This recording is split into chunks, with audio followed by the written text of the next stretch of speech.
Welcome to the British TV Watchlist, the podcast that covers Brit shows worth the binge from an American point of view. We've got insight and analysis into actors, characters, storylines, and entire series. If it's streaming on the telly, we've got thoughts. So pop the kettle on, settle in, and let's get started with another episode of the British TV Watchlist. Aloha from beautiful Hawaii, the home of the Napali Coast on Kauai, delicious Manapua, and world-famous Diamond Head Crater. Hi there, it's Michael T. I consider myself to be a lifelong learner. I hope you are too. There are lessons to be learned everywhere, including British TV shows. I'm also a people watcher. I can sit at the shopping mall and people watch all day long. Watch enough TV and people, and you start to see patterns in behavior. Maybe these are TV staples that keep getting repeated, or maybe it's TV writers putting realistic behavior into the actions of their characters. Either way, there are lessons to be learned by paying close attention to the people you watch on TV. So today on the British TV Watchlist podcast, 5 lessons I've learned from watching British TV. I've said this before and I'll say it again, the Brits produce the best TV mysteries. Many of them involve police detectives, and that means chase scenes. Constables or detective sergeants running after the bad guys. Have you ever noticed that rarely ever do higher-ranking detectives set out running to catch the thief? So many of them nod toward their lower-ranked colleagues and quietly order them to do the running. The Brokenwood Mysteries comes to mind. It's never Mike. He always sends Sims. So when the bad guy takes off on foot, watch where he goes. Sometimes they'll duck into a building. That's smart. They can hide or surreptitiously change direction and evade the constable.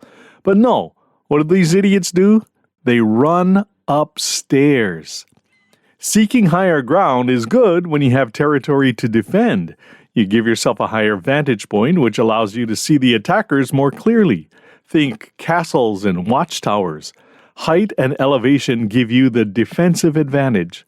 But when there's a chase scene, they run upstairs into the silo or toward the attic of a house. They're running into a dead end. And the only escape is out a window to certain death below. I can't tell you how many times I've said it out loud to the character on TV. Don't run upstairs. My wife is too sweet to say anything, but I know she's thinking, stop talking to the TV. That's lesson number 1. If you find yourself being chased by a bad guy, avoid running up into a black hole where escape is impossible. Lesson number 2 is much more tame and has practical application for all of us. I'm sure you know about square pegs and round holes. Sometimes we try to fit the square peg into the round hole and we end up grinding the edges of the peg, destroying the peg forever.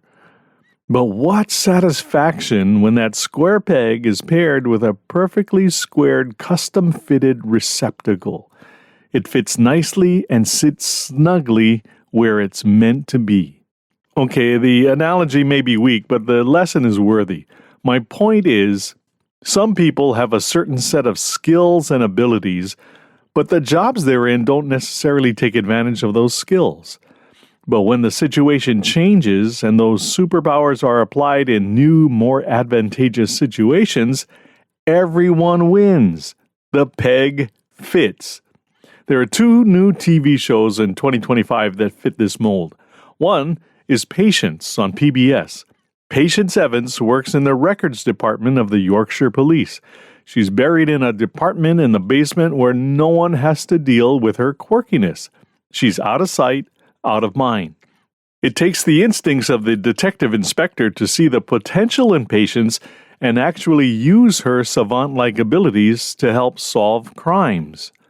The other square peg round hole show is Ludwig. It was another breakout hit of 2025. John Ludwig Taylor is a puzzle designer.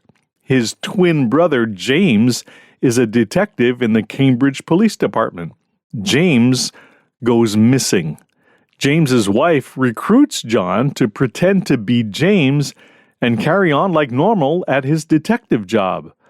John doesn't know anything about police work, but he inserts himself into the team and, leaning on his mastery of puzzles, starts solving cases. Square peg, square hole. The lesson for us is that sometimes we're just not where we should be vocationally, but when we do find an activity or a line of work that matches our God-given abilities, angels sing. Bonus lesson here, don't discount what might seem weird or offbeat. Just because someone is different doesn't mean they're impaired or lesser. Being on the autism spectrum like Patience is may be outside the notion of normal, but neurodivergent people can still contribute mightily to society. If you're enjoying the British TV Watchlist and want to help keep the clues coming, consider supporting us on Patreon at British TV Watchlist. Your support keeps the episodes flowing, the research sharp, and the kettle warm. As a patron, you'll receive shout-outs during future episodes, and you'll live with the quiet satisfaction of helping this cozy corner of British TV fandom thrive. We'll make sure each episode arrives like a perfectly brewed pot of Earl Grey, complete with a plot twist. Thank you for helping us solve the mysteries together. To join the case, visit patreon.com/British TV Watchlist. Lesson number 3. If you're in the UK and you're thinking of committing a crime, don't do it. On a moral basis, that's a duh. However, what I've learned from watching countless police procedural shows, from Vera to Lewis to Granite Harbor to the new Code of Silence, CCTV is everywhere. CCTV is closed-circuit television. It was invented in the 1940s.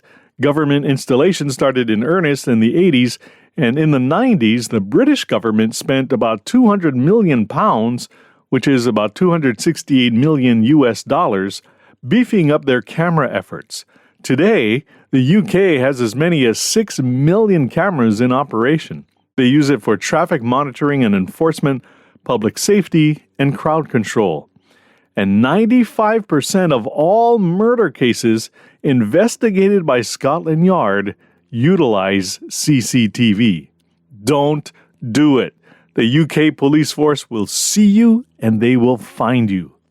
Okay, on to lesson number 4.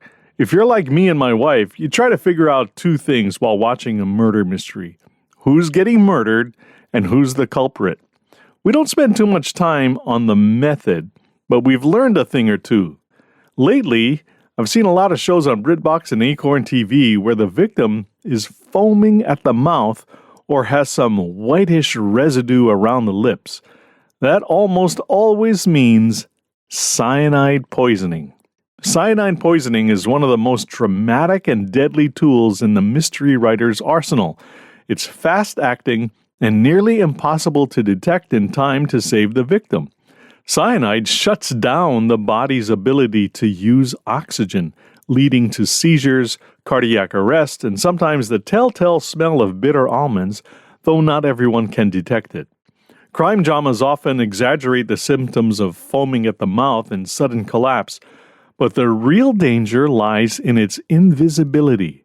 Whether slipped into a drink or hidden in a capsule, cyanide delivers a swift and sinister end, making it a favorite in everything from Agatha Christie to modern thrillers. It doesn't take much. A pinch, think smaller than a grain of rice, can kill a 150-pound man in a matter of minutes. Obviously, acquiring it is nearly impossible. It's highly regulated.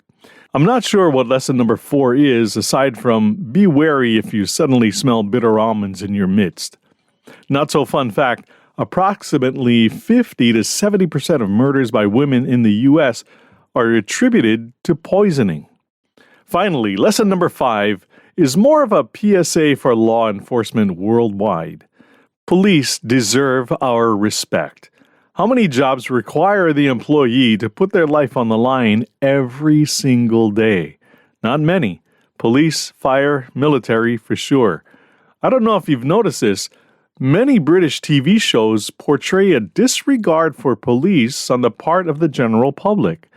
There seems to be a lack of trust, feelings of inadequacy and ineffectiveness, and a general but fierce feeling of disdain. I get it. The victims are probably feeling frustrated at the lack of progress. The police can't act soon enough when you're violated. But by and large, they're trying. No one is going to be perfect, but we can all step back, ratchet down the critical rhetoric, let them do their job, and give them the respect they deserve. That's it for this episode. Please comment, review, like, and share. We would love to hear the feedback. Shout out to our new listeners in New Bedford, Massachusetts, the Gold Coast in Australia, Phoenix, Arizona, and cities around the world. It means everything to podcasters like me when a new red dot shows up on the map of listeners. We really appreciate it. We hope you enjoy the British TV Watchlist. Until next time, cheers! The British TV Watchlist is written and produced by Michael T. in Honolulu, Hawaii. Speculation and opinion powered by caffeine and curiosity. For more clever takes and cold cases, remember to subscribe, like, and share. Keep the mystery and the moxie rolling. All rights reserved. Copyright 2025 Michael T. Media.